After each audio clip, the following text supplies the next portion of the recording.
আসসালামু আলাইকুম রহমতুল্লাহ। ভাই ও বোনেরা, মৃত্যু আসবে, এটা একদম সত্য। কিন্তু মৃত্যুর আগে প্রায় প্রত্যেক মানুষ কিছু না কিছু আফসোস করে যায়।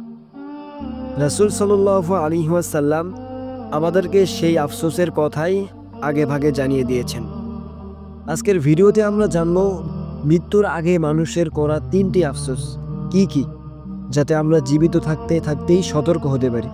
প্রথম আফসোস, নামাজের অবহেলা। রাসূল সাল্লাল্লাহু আলাইহি ওয়াসাল্লাম বলেছেন, কিয়ামতের দিন বান্দার প্রথম হিসাব হবে নামাজ নিয়ে। যদি নামাজ ঠিক থাকে, বাকি সব আমল সহজ হয়ে যাবে। কিন্তু মৃত্যুর সময় মানুষ আফসোস করবে, হায় হায়, যদি আমি আল্লাহর দেওয়া সময়কে নামাজে ব্যয় করতাম। যারা নামাজ ফেলে দুনিয়ার কাজে ডুবে যায়, তারা মৃত্যু সজ্জায় এসে বুঝতে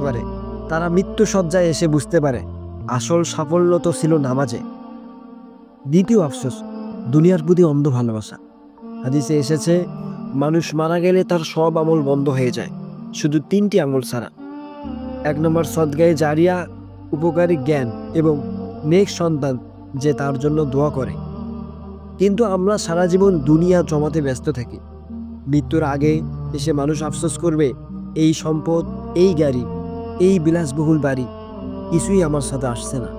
যদি এগুলো আল্লাহর রাস্তায় খরচ করতাম, তবে আজ কবরে আমার কাজে দিত। তৃতীয় আফসোস, তওবায় দেরি করা।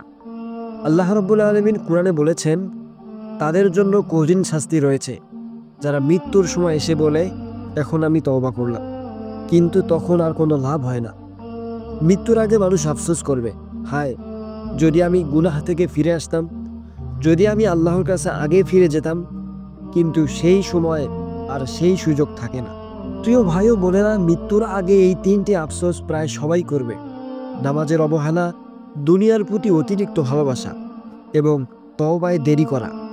আমরা যদি এখনই সচেতন হই, নিয়মিত নামাজ পড়ি, আল্লাহর পথে খরচ করি আর আন্তরিকভাবে তওবা করি, তবে ইনশাআল্লাহ মৃত্যুর সময় আফসোস করতে হবে না। আসুন আজ থেকেই প্রতিজ্ঞা করি, জীবনকে বদলাই, মৃত্যুর আগেই আল্লাহর দিকে ফিরে যাই। ভিডিওটি ভালো লাগলে শেয়ার করুন আর ইসলামিক ভিডিওর জন্য সাবস্ক্রাইব করুন। দেখা হবে পরবর্তী কোনো এক ভিডিওতে। সেই পর্যন্ত ভালো থাকবেন, সুস্থ থাকবেন। আল্লাহ হাফেজ।